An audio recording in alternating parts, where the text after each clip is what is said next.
ಮನೆಗೆ ಯಾವ ಗಣಪತಿ ಶುಭ, ಬಲಮುರಿಯೇ ಅಥವಾ ಎಡಮುರಿಯೇ? ಗಣೇಶನ ವಿಗ್ರಹವನ್ನು ಹೇಗೆ ಆರಿಸುವುದು? ಹೆಚ್ಚಿನವರ ಮನೆಗಳಲ್ಲಿ ನಾವು ಗಣಪತಿ ದೇವರ ವಿಗ್ರಹವನ್ನು ನೋಡಬಹುದು. ಆದರೆ ಎಲ್ಲಾ ರೀತಿಯ ಗಣಪತಿ ವಿಗ್ರಹವನ್ನು ಮನೆಯಲ್ಲಿ ಇಡಬಾರದು ಎನ್ನುವ ನಂಬಿಕೆ ಇದೆ.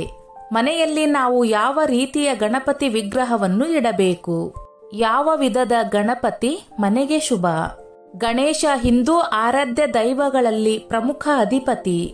ಎಲ್ಲಾ ಪೂಜೆಗಳಲ್ಲೂ ಪ್ರಥಮ ದೇವರೆಂದು ಗಣಪತಿಯನ್ನು ಪೂಜಿಸಲಾಗುತ್ತದೆ. ಗಣಪತಿಯನ್ನು ನಾನಾ ರೀತಿಯಲ್ಲಿ ಪೂಜಿಸುವುದುಂಟು. ಗಣಪನ ಪ್ರತಿಯೊಂದು ಆಕಾರಕ್ಕೂ ಅದರದ್ದೇ ಆದ ವಿಶೇಷತೆ ಇದೆ. ಗಣಪತಿಯನ್ನು ಸಾಮಾನ್ಯವಾಗಿ ಎಡಮುರಿ ಗಣಪತಿ ಹಾಗೂ ಬಲಮುರಿ ಗಣಪತಿ ಎಂದು ಕರೆಯುವುದುಂಟು. ಆದರೆ ಅದೆಷ್ಟೋ ಮಂದಿಗೆ ಬಲಮುರಿ, ಎಡಮುರಿ ಗಣಪತಿಗಿರುವ ವಿಶೇಷತೆ ಏನು ಎಂಬುವುದು ಗೊತ್ತಿರುವುದಿಲ್ಲ. ಬಲಮುರಿ ಹಾಗೂ ಎಡಮುರಿ ಗಣಪತಿಗೆ ಸಾಕಷ್ಟು ವಿಶೇಷತೆ ಇದ್ದು, ಹೆಚ್ಚಾಗಿ ಎಡಮುರಿ ಗಣಪತಿಯನ್ನೇ ಪೂಜೆ ಮಾಡುತ್ತಾರೆ. ಗಣಪನ ಸೊಂಡಿಲು ಎಡಕ್ಕೆ ತಿರುಗಿದ್ದರೆ ಎಡಮುರಿ ಗಣಪತಿ ಎಂದು, ಬಲಕ್ಕೆ ತಿರುಗಿದರೆ ಬಲಮುರಿ ಗಣಪತಿ ಎಂದು ಹಾಗೂ ಮಧ್ಯದಲ್ಲಿದ್ದರೆ ಊರ್ಧ್ವ ಮೂಲ ಗಣಪತಿ ಎಂದು ಕರೆಯಲಾಗುತ್ತದೆ.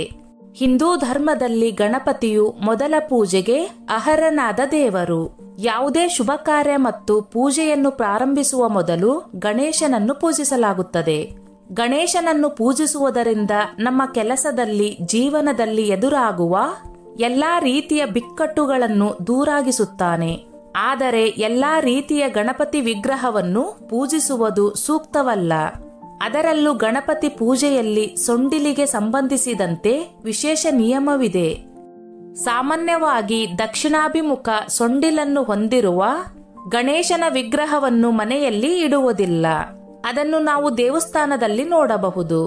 ದಕ್ಷಿಣಾಭಿಮುಖ ಮತ್ತು ಉತ್ತರಾಭಿಮುಖ ಗಣಪತಿ ವಿಗ್ರಹದಲ್ಲಿ ಯಾವುದನ್ನು ನಾವು ಪೂಜಿಸಬೇಕು ಎಂಬುದನ್ನು ಇಲ್ಲಿ ತಿಳಿಯೋಣ. ಗಣೇಶನ ಸೊಂಡಿಲಿನ ಬಗೆಗಿರುವ ನಂಬಿಕೆಗಳು. ಗಣೇಶನನ್ನು ದಕ್ಷಿಣಾಭಿಮುಖ ಮತ್ತು ಉತ್ತರಾಭಿಮುಖ ಎಂದು 2 ವಿಧಗಳಲ್ಲಿ ಪೂಜಿಸಲಾಗುತ್ತದೆ. ದಕ್ಷಿಣಾಭಿಮುಖ ಗಣಪತಿಯ ವಿಗ್ರಹವನ್ನು ಮನೆಯಲ್ಲಿ ಇಟ್ಟು ಪೂಜೆ ಮಾಡುವುದಿಲ್ಲ. ಯಾಕೆಂದರೆ ಇದನ್ನು ಮನೆಯಲ್ಲಿ ಇಡುವುದು ಶುಭವಲ್ಲ ಎನ್ನುವ ನಂಬಿಕೆ ಇದೆ. ಆದರೆ ದಕ್ಷಿಣಾಭಿಮುಖ ಗಣೇಶನ ವಿಗ್ರಹವನ್ನು ನಿಯಮಾನುಸಾರ ಪೂಜಿಸುವುದರಿಂದ ಶುಭ ಫಲಗಳು ದೊರೆಯುತ್ತವೆ. ದಕ್ಷಿಣಾಭಿಮುಖ ಸೊಂಡಿಲನ್ನು ಹೊಂದಿರುವ ವಿಗ್ರಹವನ್ನು ಸರಿಯಾಗಿ ಪೂಜಿಸಿದರೆ ಅದು ಬಯಸಿದ ಫಲಿತಾಂಶಗಳನ್ನು ನೀಡುತ್ತದೆ. ಆದರೆ ಇದನ್ನು ಪೂಜಿಸುವುದರ ವಿಧಿವಿಧಾನ ತುಂಬಾನೇ ಮುಖ್ಯ. ಆ ವಿಧಾನದ ಬಗ್ಗೆ ಇಲ್ಲಿ ತಿಳಿಯೋಣ.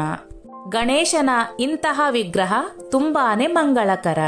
ನೀವು ಮನೆಯಲ್ಲಿ ಗಣೇಶನ ವಿಗ್ರಹವನ್ನು ಪ್ರತಿಷ್ಠಾಪಿಸುವಾಗ ಗಣೇಶನ ಸೊಂಡಿಲು ಎಡಭಾಗದಲ್ಲಿ ಇರಬೇಕು ಎಂಬುದನ್ನು ನೆನಪಿನಲ್ಲಿಡಿ.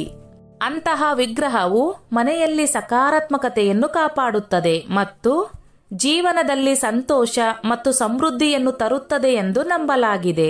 ಇನ್ನು ನೀವು ಮನೆಯಲ್ಲಿ ನೇರ ಸೊಂಡಿಲನ್ನು ಹೊಂದಿರುವ ಗಣೇಶನ ವಿಗ್ರಹವನ್ನು ಪೂಜಿಸಬಹುದು.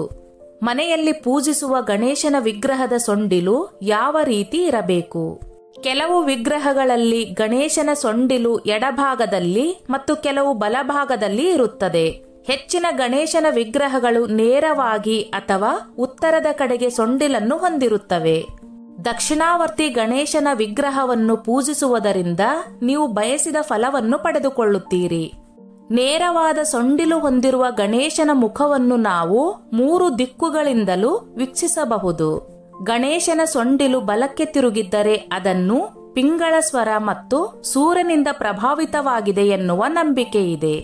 ಈ ಬಲಮುರಿ ಗಣಪತಿಯನ್ನು ಅಡೆತಡೆಗಳ ನಾಶ, ಶತ್ರುಗಳ ನಾಶ, ವಿಜಯ ಪ್ರಾಪ್ತಿ, ಉಗ್ರತೆ ಮತ್ತು ಶಕ್ತಿ ಪ್ರದರ್ಶನದಂತಹ ಕಾರ್ಯಗಳಿಗೆ ಪೂಜಿಸಲಾಗುತ್ತದೆ. ಎಡಕ್ಕೆ ಸೊಂಡಿಲು ತಿರುಗಿದ ಗಣೇಶನ ವಿಗ್ರಹವನ್ನು ಇಡನಾಡಿ ಮತ್ತು ಚಂದ್ರನಿಂದ ಪ್ರಭಾವಿತವಾದ ಗಣೇಶನ ವಿಗ್ರಹವೆಂದು ಪರಿಗಣಿಸಲಾಗುತ್ತದೆ. ಈ ಗಣಪತಿ ವಿಗ್ರಹವನ್ನು ಶಾಶ್ವತ ಕೆಲಸಗಳಿಗಾಗಿ ಪೂಜಿಸಲಾಗುತ್ತದೆ. ನೇರವಾದ ಸೊಂಡಿಲನ್ನು ಹೊಂದಿರುವ ಗಣಪತಿ ವಿಗ್ರಹವು ಶುಶ್ರುಮ ಧ್ವನಿಯನ್ನು ಹೊಂದಿದೆ ಎಂದು ಪರಿಗಣಿಸಲಾಗುತ್ತದೆ ಮತ್ತು ಅದರ ಆರಾಧನೆಯು ರಿದ್ಧಿ ಸಿದ್ಧಿ, ಕುಂಡಲಿನಿ ಜಾಗರಣ, ಮೋಕ್ಷ, ಸಮಾಧಿ ಇತ್ಯಾದಿಗಳಿಗೆ ಅತ್ಯುತ್ತಮವೆಂದು ಪರಿಗಣಿಸಲಾಗಿದೆ. ಸಂತ ಸಮಾಜವು ಅಂತಹ ವಿಗ್ರಹವನ್ನು ಮಾತ್ರ ಪೂಜಿಸುತ್ತದೆ. ಮನೆಯಲ್ಲಿ ಯಾವ ಗಣೇಶನ ವಿಗ್ರಹವನ್ನು ಪೂಜಿಸಬೇಕು? ಮನೆಯಲ್ಲಿ ಎಡಮುರಿ ಸೊಂಡಿಲಿನ ಗಣೇಶನ ಮೂರ್ತಿಯನ್ನು ಪ್ರತಿಷ್ಠಾಪಿಸುವುದರಿಂದ ಮನೆಯಲ್ಲಿ ಸುಖ, ಶಾಂತಿ, ಸಮೃದ್ಧಿ ನೆಲೆಸುತ್ತದೆ. ಮನೆಯ ವಾತಾವರಣವು ಸಕಾರಾತ್ಮಕವಾಗಿರುತ್ತದೆ ಮತ್ತು ಗಣೇಶನ ಆಶೀರ್ವಾದ ನಮ್ಮ ಮೇಲಿರುತ್ತದೆ ಎನ್ನುವ ನಂಬಿಕೆ ಇದೆ. ಅದೇ ರೀತಿ ಬಲಮುರಿ ಗಣಪತಿಯನ್ನು ಪೂಜಿಸುವುದರಿಂದ ಜೀವನದ ಅದೆಷ್ಟೇ ದೊಡ್ಡ ಸಮಸ್ಯೆಯಾಗಿದ್ದರೂ ಅದು ಕೊನೆಗೊಳ್ಳುತ್ತದೆ ಎನ್ನುವ ನಂಬಿಕೆ ಇದೆ. ಒಂದು ವೇಳೆ ನೀವು ಮನೆಯಲ್ಲಿ ಬಲಮುರಿ ಗಣೇಶನನ್ನು ಪೂಜಿಸಲು ಬಯಸಿದರೆ ಪಂಡಿತರನ್ನು ಸಂಪರ್ಕಿಸಿ ನಂತರ ಪೂಜಿಸಬೇಕು. ಏಕೆಂದರೆ ಈ ಮೂರ್ತಿಯ ಪೂಜೆ ವಿಧಿವಿಧಾನಗಳು ಉಳಿದೆಲ್ಲ ಗಣಪತಿ ವಿಗ್ರಹದ ಪೂಜೆ ವಿಧಿವಿಧಾನಗಳಿಗಿಂತ ಭಿನ್ನವಾಗಿರುತ್ತದೆ. ಬಲಮುರಿ ಗಣಪತಿ ಎಡಮುರಿ ಗಣಪತಿಗಿಂತ ಬಲಮುರಿ ಗಣಪತಿಯೇ ವಿಶೇಷವೆಂದು ಹೇಳುವುದುಂಟು. ಇದಕ್ಕೆ ಕಾರಣ ಬಲಮುರಿ ಗಣಪತಿ ನಮ್ಮ ಜ್ಞಾನ ಸಾಧನೆಯ ವಿಘ್ನಗಳನ್ನು ನಿವಾರಿಸಿ ಬದುಕಿನ ಹಾದಿಯನ್ನು ಸುಗಮವಾಗಿಸುತ್ತಾನೆ ಎಂಬ ನಂಬಿಕೆ ಇದೆ. ಸೊಂಡಿಲು ಬಲಗಡೆ ತಿರುಗಿದ್ದರೆ ದಕ್ಷಿಣಾಮೂರ್ತಿ ಎಂದು ಹೇಳಲಾಗುತ್ತದೆ. ಬಲಮುರಿ ಗಣಪತಿ ವಿಗ್ರಹವು ಸೂರ್ಯನ ಶಕ್ತಿಯಿಂದ ಪ್ರಭಾವಿತವಾಗಿದ್ದರೆ ದಕ್ಷಿಣಾ ದಿಕ್ಕು ಅಥವಾ ಬಲಬದಿಯು ಸೂರ್ಯನಾಡಿಗೆ ಸಂಬಂಧಪಟ್ಟಿದ್ದು, ಈ ದಿಕ್ಕು ಯಮಲೋಕದ ಕಡೆಗೆ ಕರೆದೊಯ್ಯುವುದಾಗಿದೆ. ಯಾರು ಯಮಲೋಕದ ದಿಕ್ಕನ್ನು ಎದುರಿಸಬಲ್ಲರೋ ಅವರು ಬಹಳ ಶಕ್ತಿಶಾಲಿಯಾಗಿರುತ್ತಾರೆ. ಸೂರ್ಯನಾಡಿಯ ಚಲನೆಯಲ್ಲಿರುವವನು ತೇಜಸ್ವಿಯಾಗಿರುತ್ತಾನೆ. ಸಾತ್ವಿಕತೆ ಹೆಚ್ಚುತ್ತದೆ. ದಕ್ಷಿಣ ದಿಕ್ಕಿನಿಂದ ಬರುವ ಯಾವುದೇ ಕೆಲಸಗಳಿಗೂ ತೊಂದರೆಯಾಗುವುದಿಲ್ಲ ಎಂದು ಹೇಳುತ್ತಾರೆ. ಮತ್ತೊಂದೆಡೆ ಬಲಮುರಿ ಗಣೇಶನಿಂದ ಎಷ್ಟು ಒಳ್ಳೆಯದೋ ಅದೇ ರೀತಿಯಲ್ಲಿ ಕೆಲವರಿಗೆ ತೊಡಕಾಗುವುದೂ ಉಂಟು ಎಂದು ಹೇಳುತ್ತಾರೆ. ಕೆಲವು ಶಾಸ್ತ್ರಗಳು ಬಲಮುರಿ ಗಣಪತಿಯನ್ನು ಪ್ರತಿನಿತ್ಯ ಪೂಜಿಸಲು ಒಪ್ಪಿಕೊಳ್ಳುವುದಿಲ್ಲ. ಇದಕ್ಕೆ ಕಾರಣ ಬಲಮುರಿ ಗಣಪತಿಯು ಉಷ್ಣಕಾರಕನಾಗಿದ್ದು ಪೂಜೆ ಅಥವಾ ಇನ್ನಿತರ ವಿಷಯಗಳಲ್ಲಿ ಹೆಚ್ಚಿನ ಲೋಪವಾದಲ್ಲಿ ಇದು ಅನಾಹುತಕ್ಕೆ ಕಾರಣವಾಗಬಹುದು ಎನ್ನುತ್ತಾರೆ. ಬಲಮುರಿ ಗಣಪತಿಯು ದಕ್ಷಿಣದ ದಿಕ್ಕನ್ನ ಸೂಚಿಸುವುದರಿಂದ ದಕ್ಷಿಣ ದಿಕ್ಕಿನಲ್ಲಿರುವ ಯಮಲೋಕದಲ್ಲಿ ಪಾಪ ಪುಣ್ಯಗಳು ಪರೀಕ್ಷೆಯಾಗಿರುವುದರಿಂದ ಮೃತ್ಯುವಿನ ನಂತರ ಯಾವ ರೀತಿ ಪರೀಕ್ಷೆ ಆಗುತ್ತದೆಯೋ ಅದೇ ರೀತಿಯ ಪರೀಕ್ಷೆಗಳು ಮೃತ್ಯುವಿಗೂ ಮೊದಲು ಆಗುತ್ತದೆ. ಹಾಗಾಗಿ ಯಾವುದೇ ಕಾರಣಕ್ಕೂ ದಕ್ಷಿಣಕ್ಕೆ ಮುಖ ಮಾಡಿ ಕುಳಿತುಕೊಳ್ಳಬಾರದು, ಮಲಗಬಾರದು ಎಂದು ಹಿರಿಯರು ಹೇಳುತ್ತಾರೆ. ಹೀಗಾಗಿ ಕೆಲವು ಶಾಸ್ತ್ರಗಳು ಬಲಮುರಿ ಗಣಪತಿಯನ್ನು ಪ್ರತಿನಿತ್ಯ ಪೂಜಿಸಲು ಯೋಗ್ಯವಲ್ಲ ಎಂದು ಹೇಳುತ್ತಾರೆ.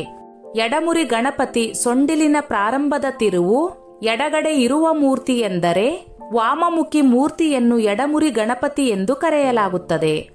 ಎಡಮುರಿ ಗಣೇಶನ ವಿಗ್ರಹವು ಚಂದ್ರನ ಶಕ್ತಿಯಿಂದ ಪ್ರಭಾವಿತವಾಗಿರುತ್ತದೆ. ಇನ್ನು ನೀವು ಮನೆಯಲ್ಲಿ ನೇರ ಸೊಂಡಿಲಿರುವ ಗಣೇಶನ ವಿಗ್ರಹವನ್ನು ಕೂಡ ಪೂಜಿಸಬಹುದು. ವಾಮ ಎಂದರೆ ಎಡಬದಿ ಅಥವಾ ಉತ್ತರ ದಿಕ್ಕು. ಎಡಬದಿಯಲ್ಲಿ ಚಂದ್ರನಾಡಿ ಇರುತ್ತದೆ. ಇದು ಶೀತಲತೆಯನ್ನು ಕೊಡುತ್ತದೆ. ಹಾಗಾಗಿಯೇ ಉತ್ತರ ದಿಕ್ಕು ಆಧ್ಯಾತ್ಮಕ್ಕೆ ಪೂರಕವಾಗುತ್ತದೆ ಎಂದು ಹೇಳಲಾಗುತ್ತದೆ. ಎಡಮುರಿ ಗಣಪತಿಯು ಶಾಂತ ಹಾಗೂ ಆನಂದತೆಯನ್ನು ಸೂಚಿಸುವುದರಿಂದ ಎಡಮುರಿ ಗಣಪತಿಯು ದಿನನಿತ್ಯ ಪೂಜೆಗೆ ಯೋಗ್ಯವಾಗಿದೆ ಎಂದು ಹೇಳಲಾಗುತ್ತದೆ. ಆದರೆ ನೀವು ಮನೆಯಲ್ಲಿ ಯಾವುದೇ ರೀತಿಯ ಗಣಪತಿ ವಿಗ್ರಹವನ್ನು ಪ್ರತಿಷ್ಠಾಪನೆ ಮಾಡುವ ಮುನ್ನ ಪಂಡಿತರ ಸಲಹೆಯನ್ನು ತೆಗೆದುಕೊಳ್ಳುವುದು ತುಂಬಾನೇ ಅವಶ್ಯಕ.